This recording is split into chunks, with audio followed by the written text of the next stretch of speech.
Hello, hello, and welcome back. Okay, we are making salsa today. This salsa has absolutely no tomatoes in it, and it is phenomenal. It is spicy, it is charry, it is oniony. It's just delicious. So, what I'm doing today is I'm following the recipe almost exact on the new ball canning book. This one right here that I showed you guys, it was one of my top 3. There is a recipe to can a salsa like this in that recipe. However, it makes 4 or 5 pints, but it only called for 1 habanero. I'm not about that life. I need more than 1 habanero. And since I'm not quite sure the acidity level of everything, I'm not going to can it. Yes, I could add, more vinegar or this or that, and it should be fine. I understand that. However, I'm just not going to risk it because honestly, I don't feel like doing the math today. So, instead, I'm going to play it safe and we're going to freeze it.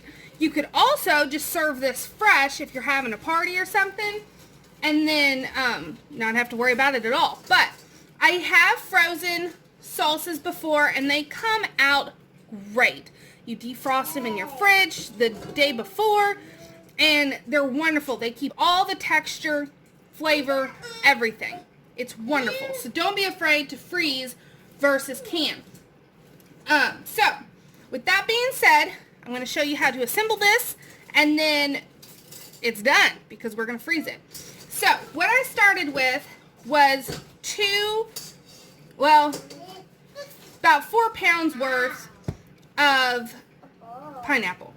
And it was 2 pineapples that I cored, chopped, and then charred them with about a quarter cup of sugar. So I laid them on a sheet, sprinkled them with the sugar, and then stuck them under the broiler until they started getting a char on them.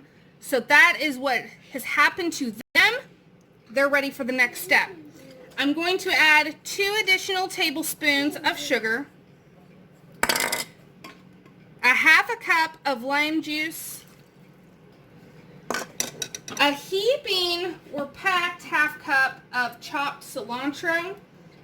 Also, if you're not going to can this, or any recipe for that matter, and you're going to freeze it instead, you can really play around with the flavors. You could add onion and, well, I am adding onion, but you could add a lot of extra stuff and then just freeze it, and then you don't have to worry about the acidity level of your stuff. Okay. Next, I have a heaping cup of red onion.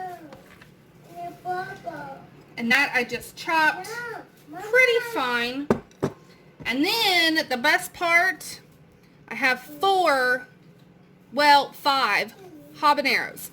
Now, I did not seed them, and I did not get rid of the pith. It is all in there, and that's where the heat is. But I want it spicy, especially because this pineapple is super sweet. So I think it'll work really nicely. So now that everything's in the bowl, we need 1.5 teaspoons of salt. Let's go ahead and get that in. That was 1 teaspoon, half teaspoon. All right, now, so now stir it all together. And I left the pineapples in pretty decent sized 1-inch chunks, I think. Now this would be best if you weren't going to freeze it and you were just going to serve it like soon.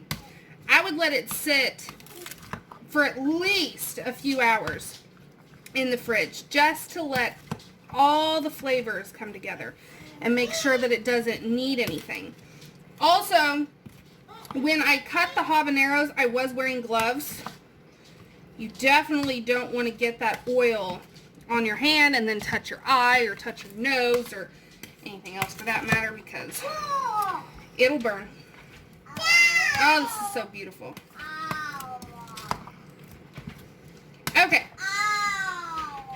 So, this is it. Now, wasn't that easy to make a delicious salsa? I will try, even though it hasn't had time to really meld together, I will try some of the juice, just for good measure. But I already know it's good. Already know.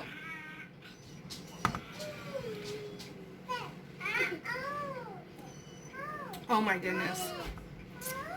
That. Okay. So this is just strictly without it setting, without all the flavors marrying, which is definitely what you want. You taste the sweetness of the pineapple. You taste that cilantro. You have a background note of lime juice and red onion. You have the heat of the habanero that has like that. You get the flavor of it and then you get the heat. This is amazing. This is amazing. So, like I said, if you just wanted to put one habanero in, then you could water bath can this. The recipe is in the ball book. I just wanted more heat. I didn't want just a sweet salsa. I want spicy because I will use this with fish. So good. Fish tacos, I'm telling you, that's where it's at. So, either freeze this particular version in some type of freezer-friendly container, and then when you're wanting to use day before, put it in your fridge and let it thaw out.